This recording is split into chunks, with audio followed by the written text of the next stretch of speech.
wrap up the year. But right now, let's go back to the phone lines.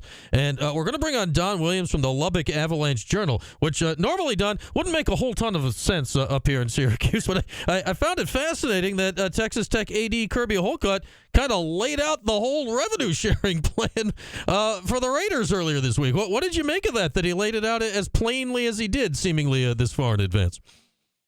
Well, they're usually pretty open about financial stuff and that sort of thing. So I'd actually done a story back in August about kind of their preliminary thoughts, and of course that was before they, obviously the House versus NCAA. There was a lot of activity on that in the summer, and so it's something that athletic departments were kind of hit with and had this fall, I guess you would say, kind of this football season to mull over, okay, how are we going to implement this at our particular school?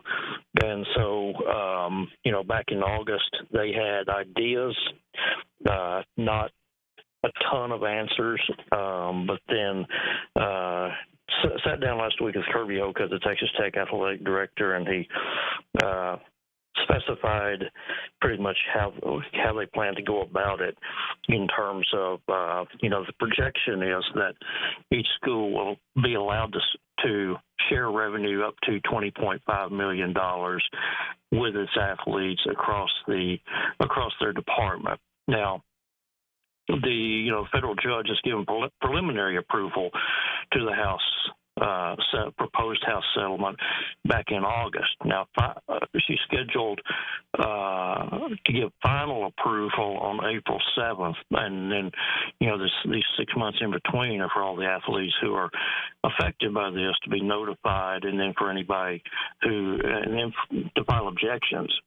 And so it's not a certainty that this is going to be implemented, but I think if you talk to 133 ADs across the country, they're at work on this, and I think probably everybody is expecting that this is what's going to be in effect starting July the 1st, and then you'll have, football rosters will be capped at 105, and you'll have revenue sharing of up to $20.5 million per year to share with athletes. That's for your full athletic department. And so Kirby Holcutt kind of laid out Texas Tech's plan. And I guess kind of one of the main takeaways, and this isn't really a surprise because I think you're going to find this at most of the schools across the country, at least most of those in the Power Conference. They plan to share about 74 to 75% of that with football players, and about 17 to 18% of that with men's basketball players, and about 2% apiece to their women's basketball program and to their baseball team, which Texas Tech baseball team has made the College World Series 4 times in the past 10 years. So it's a very popular sport here. And that leaves, so that their breakdown would be about only about $400,000 a piece, and that leaves, smaller amounts, less than $500,000 total for the rest of the sports to share. I think that was one of the interesting things. You add those two numbers together, it's more than 90% for football and men's basketball.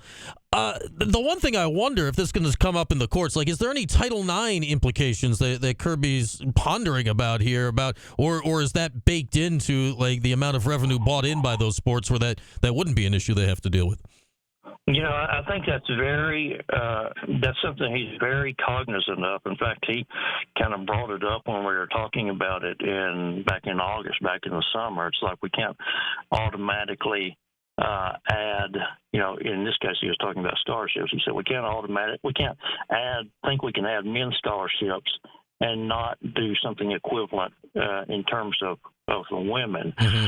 Now, that's the thing about Title IX is no one seems to really know how it applies, and and I'm no attorney here, and my knowledge of law is very limited, but it seems like there hasn't been really like the federal judge or the courts. No one has really said how Title IX applies, or if it does, to revenue sharing. Now, Kirby Holcutt said his personal opinion, he's very aware that, yes, Title IX would apply to scholarships, but his personal opinion, he said, I don't think Title IX really applies to revenue sharing. But when I asked him about that again, just the other day, he said, I really haven't learned anything new about that. But he said, I think what we are doing, the percentage breakdowns that we're giving to men, really to football, 75% versus everything else. And so football and men's basketball are getting more than 90% in Texas tax plan. He said, I think what we're doing pretty much mirror. You'll find that most of the Power 4 schools are going to break it down in, similar amounts. And he said, I know that for sure with the, Big 12, other Big 12 ADs that I've talked to. Yeah, I mean, so it's kind of a strength in number. If we're going to get sued, everybody's going to get sued. Yeah, all going in together. I mean, we had John Wildhack, Syracuse's AD, on a few weeks ago, and private school, they don't have to divulge the numbers, but he says they plan on being competitive, and all these ADs talk to each other about this stuff. They don't fly into these situations blind. That's for sure. I'd say one of the main interesting takeaways I got from your article, and this I've been wondering here the whole time, and Kirby told this to you, is that, and I guess part of this is the Title IX implication, that for football they have no plans of increasing from 85 scholarships. Now, you'd be technically allowed, right, to go up to 105 scholarships now with the roster limits. How did they come about that? And the other thing I took away, I did not realize this, that you'd actually have to subtract some money from the revenue share if you were to add more scholarships, which I found. I had no idea that was a part of this thing. Yeah, and so quite a bit to unpack there. Okay, so you can now, according to, again, if the House versus NCAA settlement receives final approval, you will be able to put every athlete on every roster on scholarship if you wanted to. And there are a couple of assumptions made, I think, last summer in a lot of the reporting on this, and including reporters who are very good and who I totally respect and gained a lot by reading their stuff.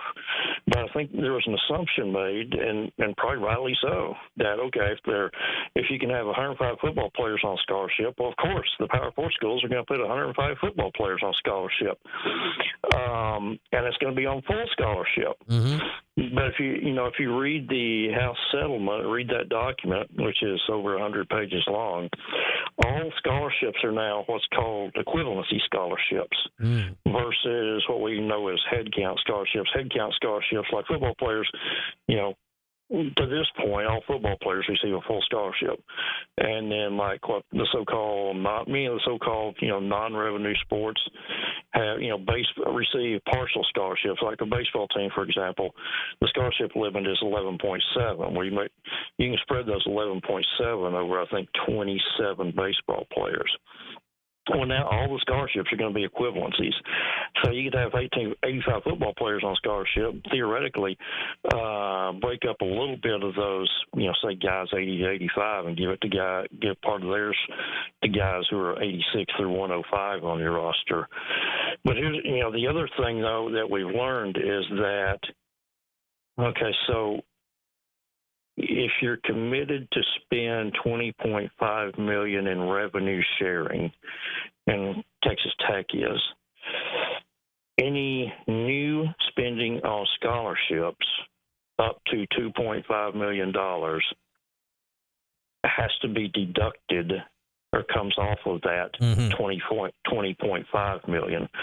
So in other words, if you want to fund an additional 20 scholarships, then you got $2.5 million in scholarships. Well, then you only have $18 million more, then you only have $18 million in revenue sharing. Yeah. And so the logic here seems to be that we want to give our coaches maximum flexibility. The revenue sharing seems to be priority number one, that they're going to commit the full amount, $20.5 million to that, and do nothing that would reduce that $20.5 million. And so Texas Tech is not increasing scholarships in football or in any other sport across the board. And I thought I was kind of surprised it didn't seem to get a whole lot of attention. But the SEC, the almighty SEC, in November came out and said our schools are staying at 85 scholarships for 2025. If anybody's going to take advantage of new rules, everybody assumed that, of course, the SEC is going to have 105 football players on scholarship. But I guess as the ADs have kind of sat down and think about this more and saw that, okay, if we spend more on scholarships, then we're going to be able to spend less on an actual payroll, so to speak. Yeah, and they prefer more people too, right, Don? It's not only less total; you'd be getting less per person, so it would be like an even worse trickle down. It feels like if you were dividing a smaller pool among more players. Yeah, and so I guess the logic there is, okay, I'm recruiting a football player. I will give him enough in revenue sharing that he can cover his schooling, but maybe he would rather have the money. Maybe he'd rather have the money in the bank, right, to have his own discretion on how he uses that money. Maybe use some of it for school, maybe use some of it to get rid of the old clunker car that he's having to drive and trade up. So. Yeah, it's been kind of interesting to watch this unfold. Like I say, there are a lot of assumptions made, and I include myself in that. There are a lot of assumptions made about how this is going to work, and now it looks like, well, maybe it's not going to work exactly how we first assumed and thought. Yeah, this has got my mind churning here because you talked about baseball down at Texas Tech. The equivalent here in Syracuse would be the lacrosse programs with an exactly. So the way the lacrosse programs have always gone about their scholarships is. They had what lacrosse, I think 11.6 or whatever it is right now. They'd have you'd figure out how many guys you could get need-based or academic-based money, and then you'd try to make as many guys whole as you possibly could. I wonder now in football, all right, can you fill a 105 roster? I bet you can. A 105 roster with only 85 scholarships and none of the guys paying money. Like I bet you might also be able to pull that off, which is going to be a trick some of these schools are going for. And if you're a state school, it's certainly a lot easier to pull off than if you got a private school tuition you're dealing with at some places. Yeah, how many players does the lacrosse roster normally have at Syracuse? Well, I mean, it's been I forget what they capped the limit at because obviously football's now. I think they're capping lacrosse at like 40 something. They've been. I mean, some years they've been north of 60 or north of 50, so they got to trim it down. But yeah, they try to spread it out as much as they can, so as many guys as they can get something. Yeah, it'd be interesting to ask the lacrosse coach if he's going to get an increased amount of athletic scholarships to work with. This is a separate conversation, but I really like lacrosse personally, and I don't know exactly the reasons why. I know it's obviously very popular and big kind of over there on the eastern seaboard. I've wondered why it's never really seemed to spread across the country as exciting a sport as it is. I'd say we've had some players from we've had some players from the Dallas area. I know it's grown. It's become, I think, a lot of Texas high school players instead of playing spring football, they go play lacrosse instead, so they don't have to practice football as much. It's not. I don't think it's sponsored by like the State High School Association here, but I think there's a lot of club sport type of lacrosse teams in Texas. Yeah, I believe. Brandon Mullins was a Dallas area guy about a decade ago. He was whatever level he was at. He was the state player of the year in football in Texas. Ended up at Syracuse playing lacrosse. So that was kind of a different thing. Man, Don, it's fascinating though, isn't it? This is all stuff we never thought we'd be talking about covering sports 5 years ago. It's like this is all just a foreign world. What's next for you in this realm? I mean, obviously you're still covering the games. What's the next thing you think you're looking out for in this wild, crazy world of stuff changing every other day?